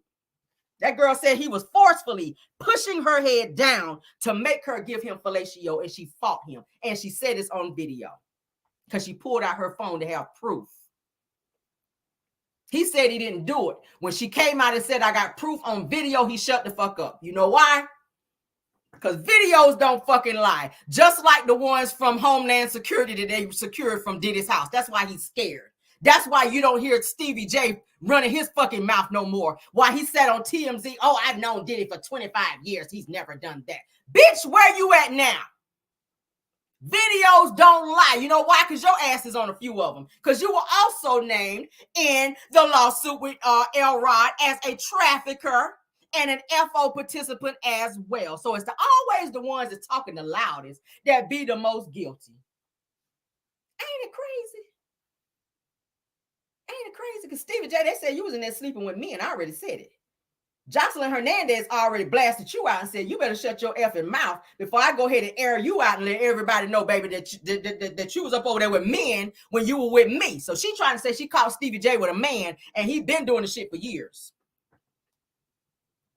I'm just saying, hit dogs holler. You talking the loudest.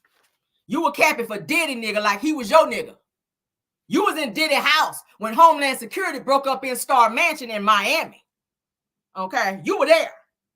So,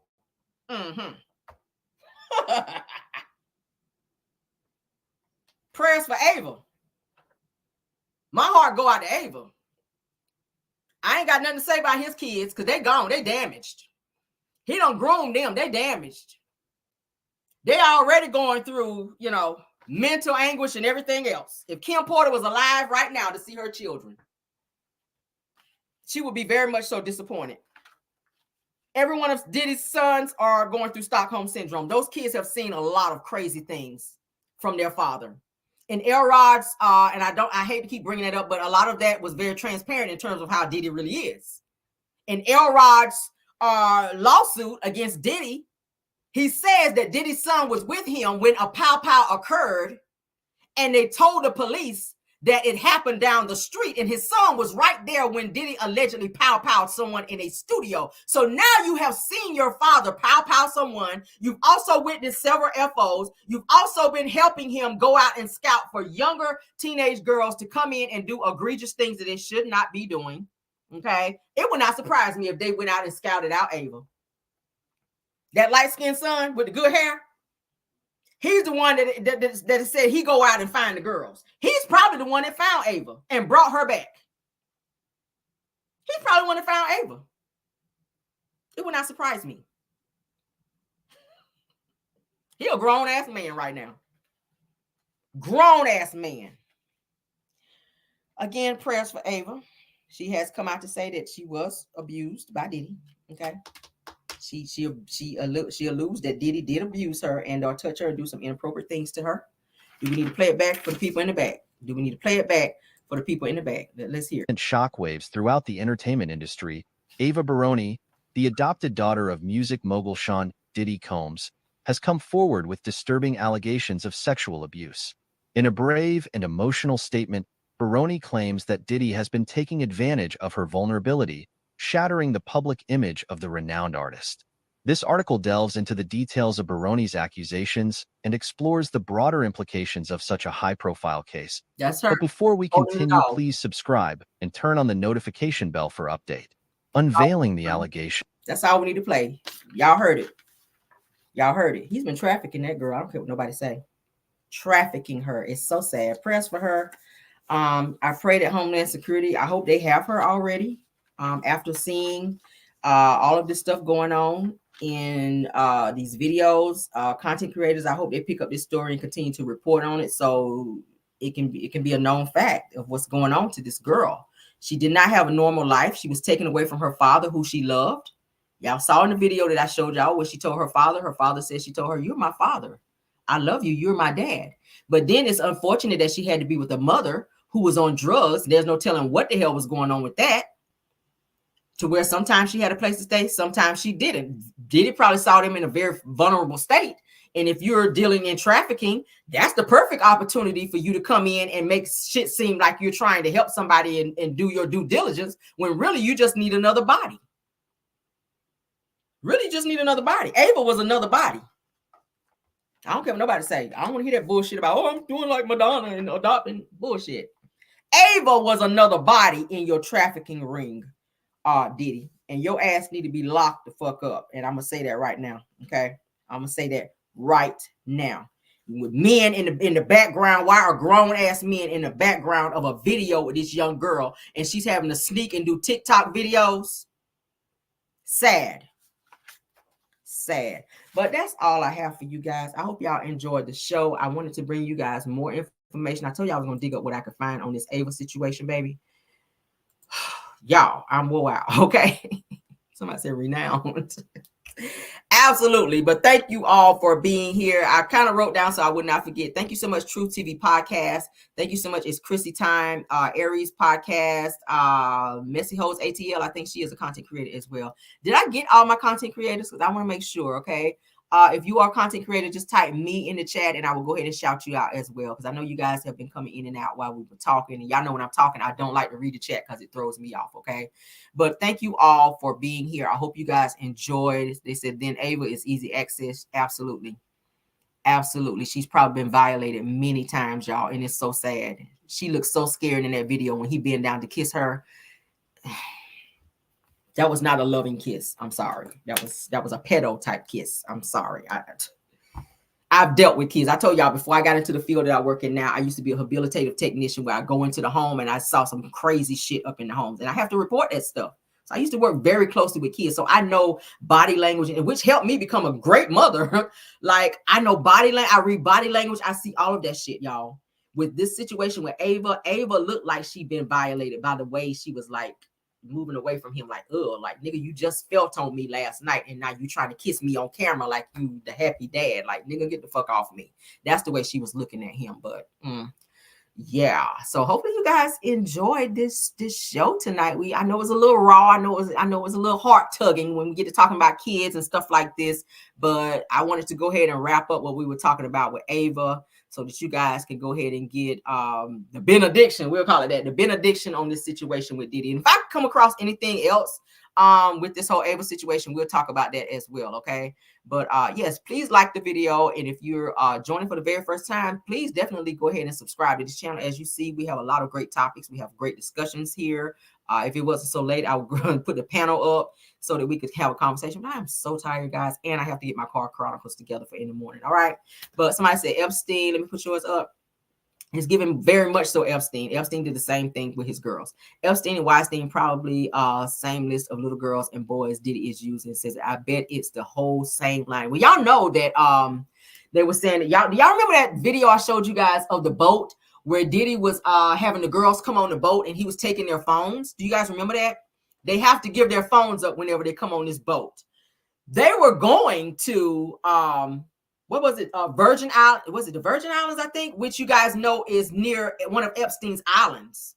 And the only way you can get on this island is by boat or by plane, you guys. And I told you guys, if you guys watch the documentary with Epstein, some of the girls who were flown over there, one girl said that she had been R-worded all day and night. And she said she ran to the edge of the cliff of that island, and she said that she felt like she didn't even want to live anymore. She wanted to jump head first into that water versus dealing with what she had to deal with on that island. He was flying men, strange men, in and off that island to repeatedly R-word these young girls. They had no say-so. And that Ghislaine Maxwell lady, she was the one that was grooming them and setting all these FOs up. So they were also doing the same shit that Diddy is being accused of. Same bullshit. Imagine somebody flying you to an island and you can only get on and off by plane or by boat. And Diddy had girl after girl coming on this damn boat. His boys were also on that boat. Christian and the other son that I told y'all was involved in that trafficking stuff. And he was taking these girls' phones. So if anything was going to happen to these girls, how the fuck were they going to call for help? How were these girls going to call 911 or call anybody for help when he got their phones in this bag? Crazy. He knew what he doing. He knew what he was doing. He knew exactly what he was doing. But that's my show for tonight. I ain't gonna get crunk back up, y'all. This shit just really makes me just want to damn throw up, okay? Because I have a heart for kids. I'm a mom. I could not imagine somebody snatching my child up, locking them up in a room, and doing some egregious shit like that to my child, okay? I mean, the shit is weird. But again, if I come up on any other news with this Ava situation, I will share it with you guys and we'll continue to talk about it. Okay. Love you guys down. Say look like a yeah. Love you guys down. Y'all have a great night. Thank you so much, Bill Wilson. Thank you so much, Tyra Daniels. Thank you so much, Linda Gamble. All you guys for modding for me. And thank you to my Caramelians for you guys getting through this live. I know it was a lot. Okay. I know it was a lot, but thank y'all for hanging in there. Okay. Love you guys. See you guys in the morning team for Car Chronicles and goodbye.